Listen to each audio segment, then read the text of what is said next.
આજના ગુજરાત જોડો અભિયાન અંતર્ગતની જનસભામાં ડભોઈના પણસોલી ખાતે અહીં મંચસ્થ ઉપસ્થિત મારા સાથી મિત્ર, વિદ્યાર્થીઓના નેતા અને યુવા નેતા એવા યુવરાજસિંહ જાડેજા, સાથે છોટાઉદેપુર લોકસભાના પ્રભારી એવા મુકેશભાઈ બારિયા, સાથે વડોદરા જિલ્લા આમ આદમી પાર્ટીના પ્રમુખ એવા હિરેનસિંહ સિંધા, સાથે છોટાઉદેપુર જિલ્લાના પ્રમુખ એવા રાધિકાબેન રાઠવા, સાથે મંચસ્થ ઉપસ્થિત તમામ આગેવાનો, વડીલો, યુવાનો, આજના કાર્યક્રમની આયોજન કરનારા મારા સાથી મિત્ર એવા મહેશભાઈ તડવી, બાલુભાઈ તડવી, પંકજભાઈ વસાવા, સુરેશભાઈ વસાવા અને મંચસ્થ ઉપસ્થિત તમામ આગેવાનો, સામે બેઠેલા તમામ વડીલો, યુવાનો, માતા બહેનો,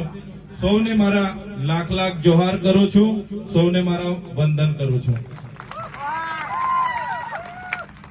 સાથીઓ, આજનો દિવસ એટલા માટે મહત્વનો છે કે આજે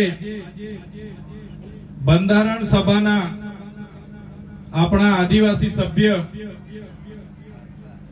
જેમને ક્રાંતિકારી જયપાલસિંહ મુંડા કહેવામાં આવે છે, જયપાલસિંહ મુંડાનો 123મી જન્મ જયંતિ છે. સાથે સાથે સાવિત્રીબાઈ ફૂલે, જેમણે સમાજ સુધારક તરીકે મહિલા અધિકારોની વાત કરી, મહિલાઓની શિક્ષણની વાત કરી, એમની પણ આજે જન્મ જયંતિ છે. ત્યારે મંચસ્થ ઉપસ્થિત અહીંયા તમામ આગેવાનો વતી આ એમની જયંતિને લાખ લાખ આપણે જોહાર વંદન કરીએ છીએ.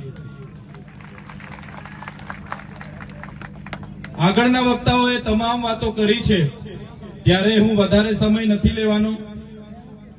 5-7 મુદ્દાઓ છે, 5-10 મિનિટ બોલીને તમારી સાથે અહીંથી વિદાય લેવાનો છું. ત્યારે આગળના વક્તાઓએ કીધું કે અહીંયા તો ખૂબ મોટા કૌભાંડો થાય છે, ભ્રષ્ટાચારો થાય છે. ત્યારે સાથીઓ, 30 વર્ષ સુધી આ ભારતીય જનતા પાર્ટીને લાવવાવાળા કોણ? લાવવાવાળા કોણ? ભાજપને અત્યાર સુધી મત આપવાવાળા કોણ?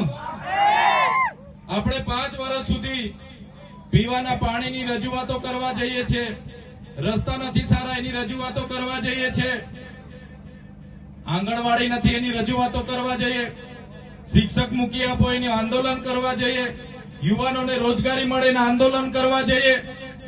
અને જ્યારે ચૂંટણી આવે, અહીંયા આપણા વિસ્તારમાં એક જમણવાર રાખી દે, દાળ ભાત શાક ને પૂરી ખવડાવી દે, એટલે આપણા લોકો જઈને કમળનું બટન દબાવી આવે.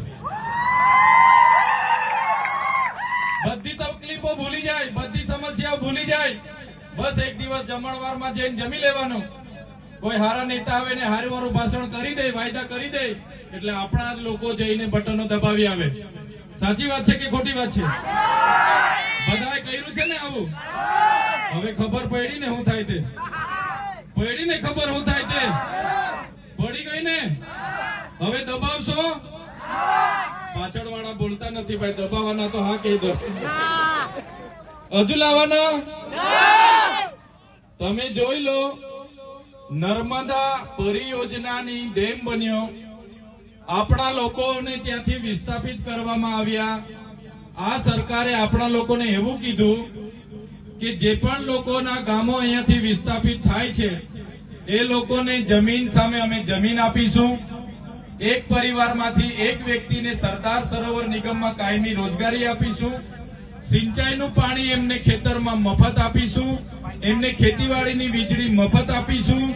એમના ગામમાં મંદિર બનાવી આપીશું. એમના ગામમાં એક બાગ બનાવી આપીશું. એમના ગામમાં એક દવાખાનું બનાવી આપીશું. એમના ગામમાં છોકરાઓને રમવા માટે એક મેદાન બનાવી આપીશું. અને આજ દિન સુધી એ લોકોએ આપણને આપ્યું.